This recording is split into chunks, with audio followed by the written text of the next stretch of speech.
இப்ப புரியுதா இந்த 5 வருஷத்துல நாங்க எவ்வளவு நெருக்கமா இருந்திருக்கோன்னு? என்ன செல்வி இப்படி வாய் அடைச்சு போய் நிக்கிற? பேச வேண்டியதெல்லாம் பேசிட்டியா? பேசி முடிச்சிட்டியா எல்லாத்தையும்?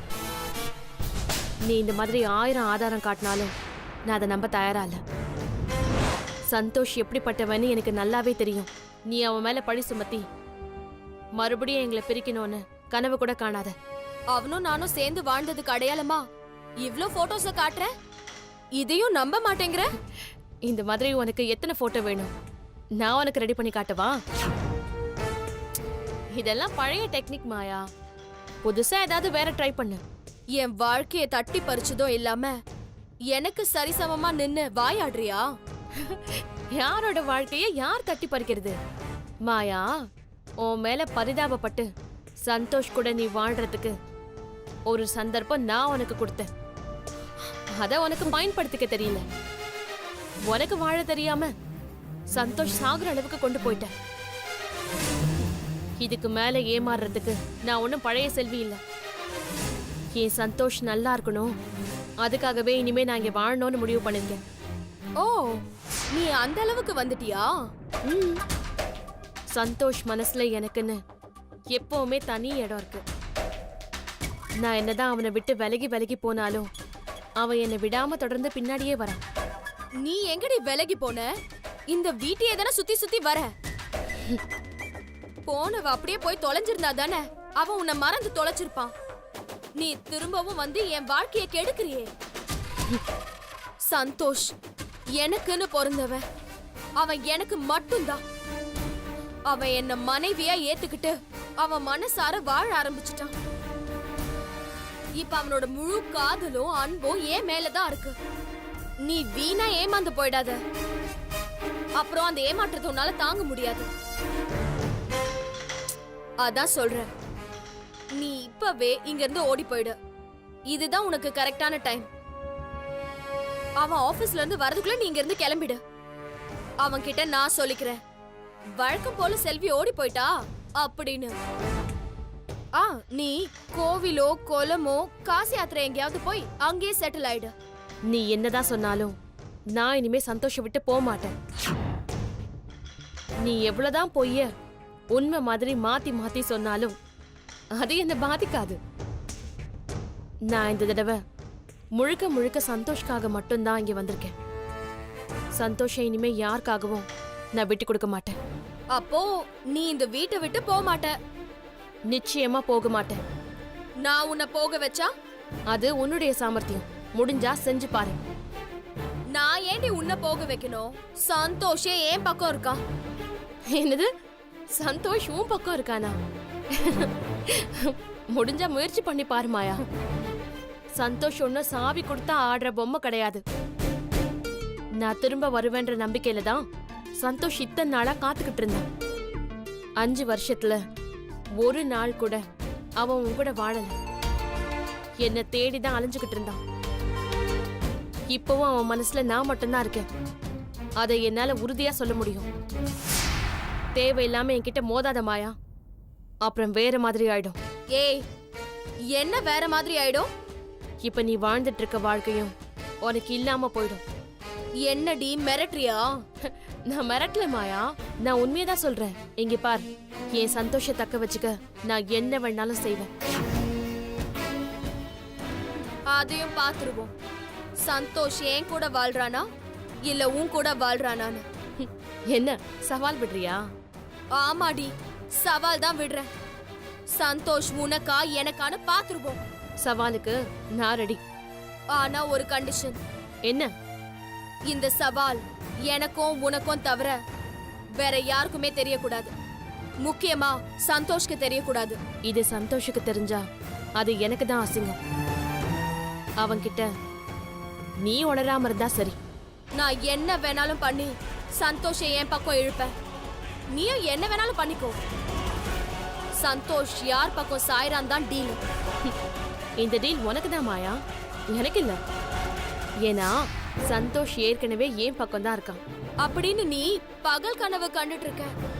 சந்தோஷ் எனக்கு தான். கூடிய சீக்கிரமே அதையும் பாப்போம். எழுதி வச்சுக்கோடி. இன்னும் 30 நாள், 4 வாரம், 1 மாசத்துல சந்தோஷம் முழுக்க முழுக்க என் பக்கம் வர வச்சு உன்னை அவனே வீட்டை விட்டு வெளியே போன்னு சொல்ல வைக்கிறேன்டி. அதே 30 நாள்ல சந்தோஷ் முழுக்க முழுக்க என் பக்கம் தான் இருப்பான். அத நீயும் புரிஞ்சுப்ப மாயா. அதையும் பாப்போம்.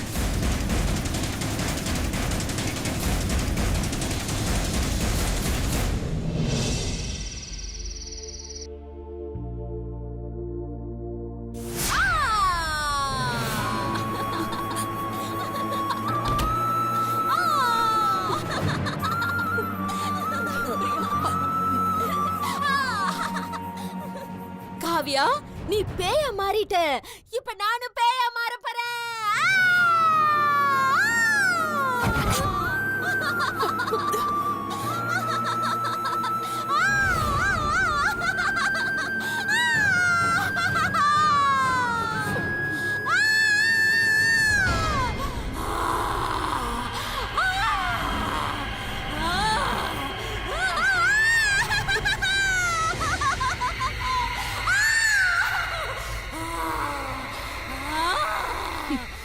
நாம நினைச்ச மாதிரி முழுசாவே பைத்தியம் ஆயிட்டாளே.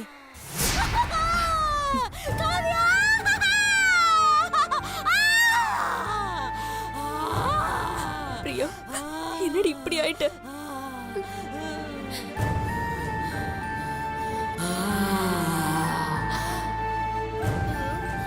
இன்னும் கொஞ்சம்.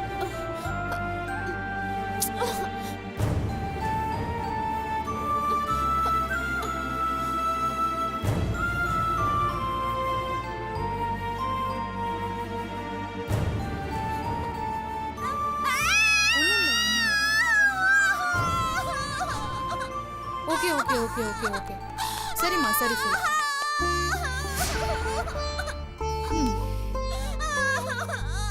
படுங்க படுங்க, படுத்துக்கோங்க.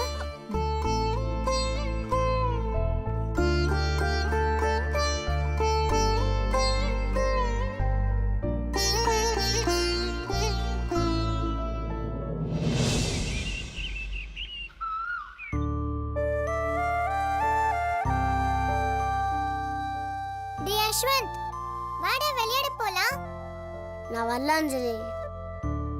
ஏன்டா வரல? பசங்க எல்லாம் உனக்காக தான்டா வெயிட் பண்ணிட்டு இருக்காங்க. இல்ல அஞ்சலி, எனக்கு என்னால வர முடியாது. எனக்கு இப்போ ஒரு முக்கியமான மீட்டிங் இருக்கு. மீட்டிங்கா? ஆமா அஞ்சலி. என்னடா மீட்டிங்னு போய் சொல்றியா? இல்ல அஞ்சலி, உண்மையாவே மீட்டிங் இருக்கு. 6 மணிக்கு சிவனோட அப்பாயின்மெண்ட் இருக்கு. சிவனா? அது யாருடா? காட் சிவன். இன்னைக்கு என்ன மீட் பண்றான்னு சொல்லியிருக்கார். வர வர நீ லூஸ் ஆயிட்ட அஸ்வந்த். அவரை பார்க்கணும்னா இமயமலைக்கு தான் போகணும். நீ என்னடானா சோஃபால உட்கார்ந்துகிட்டு சிவனை பார்க்க போறேன்னு சொல்ற? நான் முருகனை பார்க்கறேன், கிருஷ்ணரை பார்க்கறேன். ஏன் சிவனை பார்க்க முடியாதா? அவரே என்ன பார்க்க ஏன் வரேன்னு சொல்லியிருக்காரு. அப்படியா? ஆமா, இப்போ வந்துருவாரு.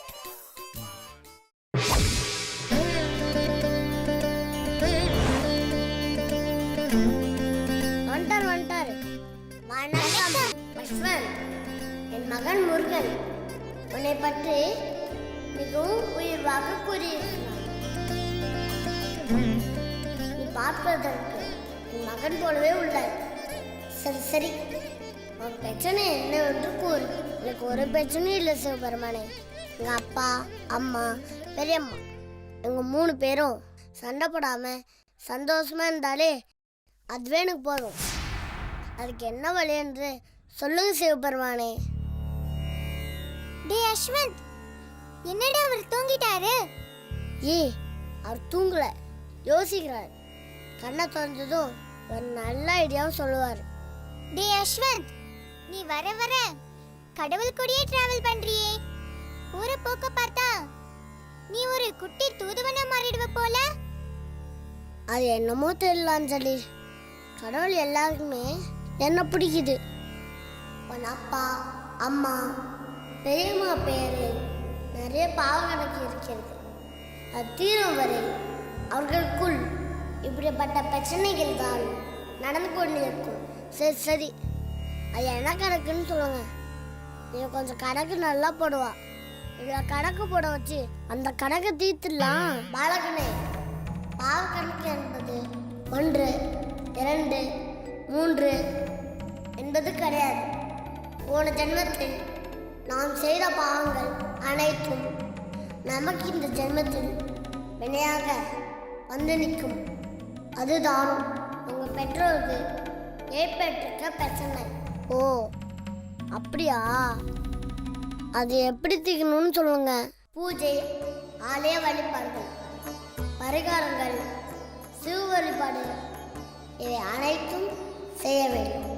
ஐயோ, எங்கள் அப்பா அம்மாவும் பயங்கர சோம்பேறிங்க. என்னோட அப்பா காலையில் எழுந்ததும் பெட் காஃபி குளிச்சுட்டு ஆஃபீஸ்க்கு கிளம்பி போயிடுவாரு. அப்போ எங்கள் அம்மா காலையில் எழுந்து ரெடி ஆகிட்டு டிவி முன்னாடி உட்காந்துட்டு நாள் முழுக்க டிவி பார்த்துக்கிட்டே இருப்பாங்க. அப்படியா? என்ன செய்யணும்னு என்கிட்ட சொல்லுங்க சிவபெருமனே, நானே உங்களுக்காக செய்கிறேன். ஒன்று நினைக்கும் பொழுது எனக்கு பெருமையாக இருக்கிறது. பெற்றோரின் பாவங்களை நீ சுமக்க தயாராகிவிட்டார். உன் பாசத்தை கண்டு நான் வியக்கிறேன். எனக்கு எங்கள் அப்பா அம்மா பெரியம்மா உங்கள் 3 பேருமே எனக்கு ரொம்ப பிடிக்கும்.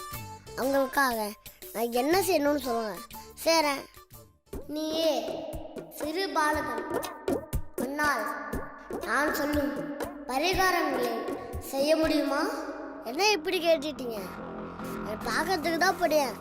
என்ன எனக்குள்ள பெரிய பாக்படி தூங்கிட்டு இருக்கான். இப்போ சொல்லுங்க, மலை மேலே லிங்கத்தை தோல் மேலே தூக்கிட்டு போகணுமா? சொல்லுங்க. ஏன் சிரிக்கிறீங்க? என்னால் முடியாதுன்னு நினைக்கிறீங்களா? என் குடும்பத்துக்காக நான் எது வேணாலும் செய்வேன். பாலகனே, எல்லாருக்கும் இந்த மன உறுதிதான் வேண்டும். உன்னிடம் அதை இருப்பதை நினைத்து நான் மகிழ்ச்சி அடைகிறேன். உனக்காக நான் ஒரு எளிய முறையில் பரிகாரம் சொல்லுகிறேன். நீ காலையில் தினமும் ஓம் நமச்சிவாயா என்ற 3 முறை மந்திரத்தை சொல். இதை நீ செய்தால் உனக்கு கூடிய விரைவில் நன்மை நடக்கும். என்ன சிவபெருமானே, இவ்வளோ ஈஸியாக சொல்கிறீங்க? நான் ஏதோ பெருசாக இருக்குன்னு நினச்சேன். என்னோட திருவிளையாடுகளை நீ பார்த்துருக்கிறாயா? நான் அப்பப்போ டிவியில் பார்த்துருக்கேன். எனக்கு ரொம்ப பிடிக்கும். நெற்றிகளில் புஷ்வானை விட்டது, பார்வதி கூட நீங்கள் சண்டை போட்டது, ஏன் அந்த அரண்மனையில் நீங்கள் ஒரு பாட்டு பாடுவீங்களே, பாட்டும் நானே பாவும் நானே, இந்த பாட்டு கூட எனக்கு ரொம்ப பிடிக்கும். பரவாயில்லை, என்னோட திருவிளையாடுகளை நீ பார்த்திருக்கிறாய். அதே போலவே சில திருவிளையாடுகளை உங்கள் வீட்டிலும் நடத்தி உங்கள் பிரச்சனையை நான் தீர்க்கிறேன். சிவபெருமானே, அதே திருவிளையாடர், அது தேவ ரகசியம். வெளியில் சொன்னால் பலிக்காது. புரியுது சிவபெருமானே? கிட்டத்தட்ட டிவி சீரியல் மாதிரி முடிவு என்னன்னு சொல்ல மாட்டீங்க. சொன்னா டிஆர்பி வராது, அப்படிதானே? அப்படிதான் என்று வைத்துக்கொள். ஆமா, இந்த பெண் குழந்தையா என் தங்கையா?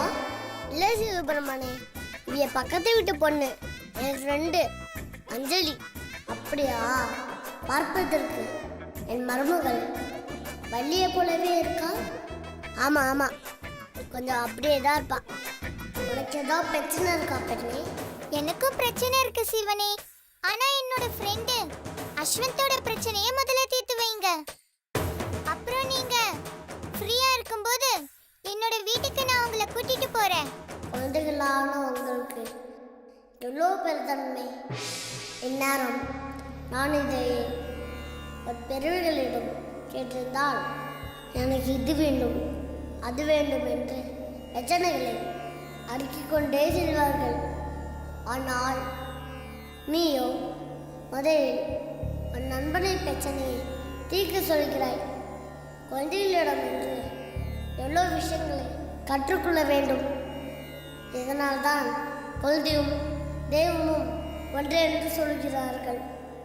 என் மகன் கூறியதால் தான் நான் இங்கே வந்தேன். உனக்காக இவ்வளோ செய்யும்போது நீ எனக்காக என்ன செய்ய போகிறாய்? என்னால் என்ன செய்ய முடியும் கடவுளே? எனக்கு என்ன செய்யணும்னு தெரியல, நீங்களே சொல்லுங்க. சரி, நீ ஒரு நல்ல நடிகன் என்று நான் கேள்விப்பட்டேன். எனக்காக நீ நடித்து காட்டு, இல்லை என்றால் நடனம் ஆடி காட்டு. சிவனே, சோலோ பர்ஃபார்மன்ஸை விட என்னோட சேர்ந்தார் அதை பார்த்து நீ சந்தோஷப்படுங்க. சரி.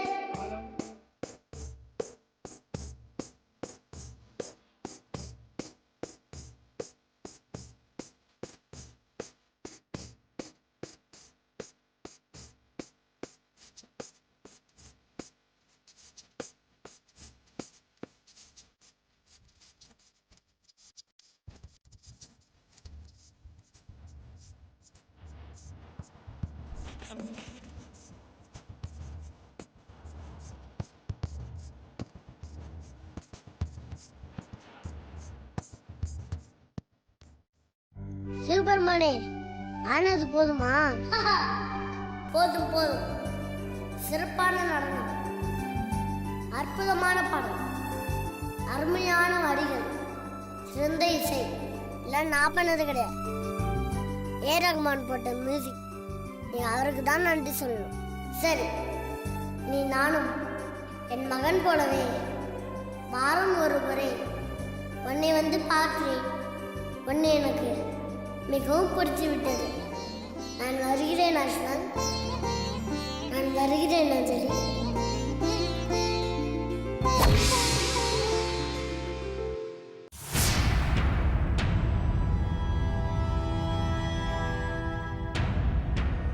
அம்மா அம்மா,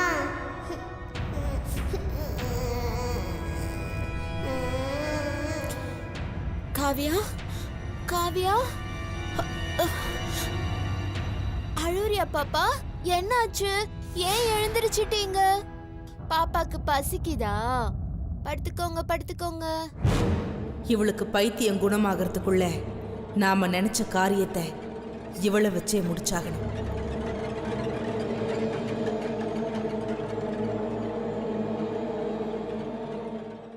உனக்கு ரொம்ப பசிக்குதா? இரு, அம்மா பால் எடுத்துட்டு வந்துடுறேன். படுத்துக்கோங்க படுத்துக்கோங்க. தேவி, பிரியாவோட நிலைமைய பாத்தியா? அவ எப்படி இருந்தவ இப்ப எப்படி ஆயிட்டா பாரு. அம்மா அழாதீங்க, பிரியாவுக்கு சீக்கிரமாவே குணமாயிடும்.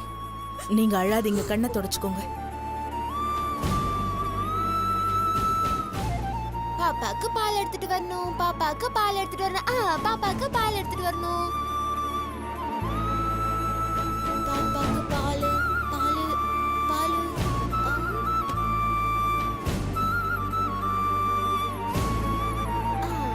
பால்.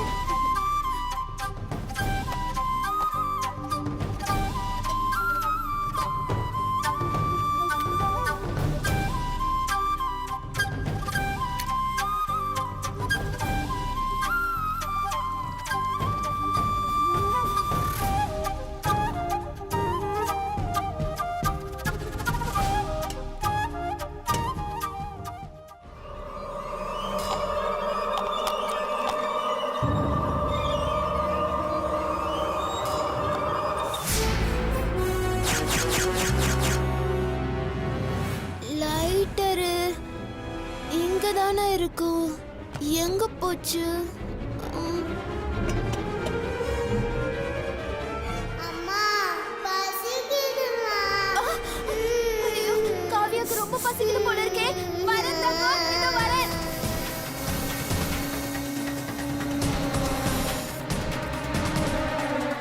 காவியா காவியா, அம்மா வந்துட்டேன். அழாத அழாத, அம்மா வந்து எதுக்காக ஓடுறாங்க?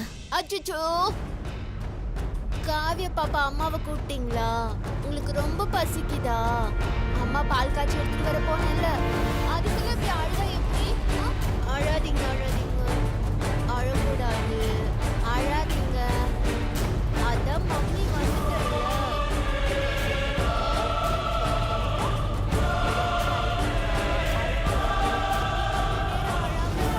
மம்மி போய் பால் காய்ச்சி கொண்டு வந்துடுறேன், சரியா?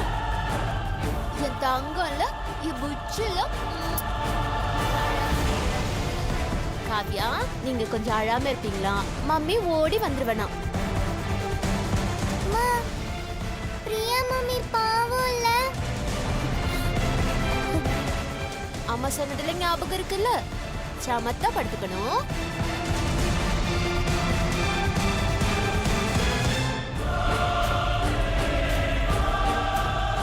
பாலு லைட்